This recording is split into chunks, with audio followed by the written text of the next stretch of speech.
लेकिन इस नाम से बड़ी दिक्कत हुई बीजेपी को। INDIA आपने नाम रखा तो बड़ी दिक्कत हो गई।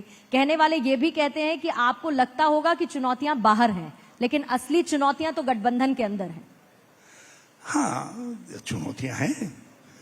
हम अलग अलग राज्यों के अंदर एक दूसरे के सामने भी खड़े हैं। हम प्रतिद्वंदी है कई जगह जो है, और कुछ महत्वाकांक्षाओं की टकराहट भी हो सकती है। लेकिन जब आप बड़े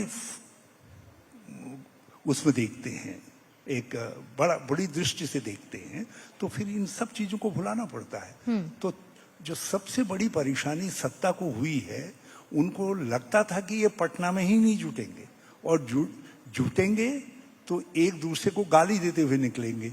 और जब ऐसा नहीं हुआ तो उसकी बौखलाहट तो ऐसा हुआ प्रधानमंत्री हरीश रावत जी, ऐसा नहीं हुआ। एक दूसरे को आपने कहा कि ऐसा लगता था इनको गाली देकर निकलेंगे। आम आदमी पार्टी से क्या गठबंधन में दिक्कत नहीं है? सीधा सवाल है मेरा आपसे।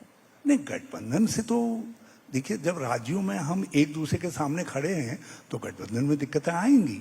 मगर हमने कहा कि कभी कभी व्यापक हित में बहुत सारे फैसले लेने पड़ते हैं। जब आप देश के लिए फैसला ले रहे हैं, जब आप लोकतंत्र के लिए फैसला ले रहे हैं, संविधान की रक्षा के लिए फैसला ले रहे हैं, तो आपको ये छोटे मोटे जो टकराहटें हैं, इनको पीछे रखना पड़ेगा। अगर मैं इसे कहूं कि कुछ कॉम्प्रोमाइज करने पड़ेंगे तो शायद सही शब्द होगा।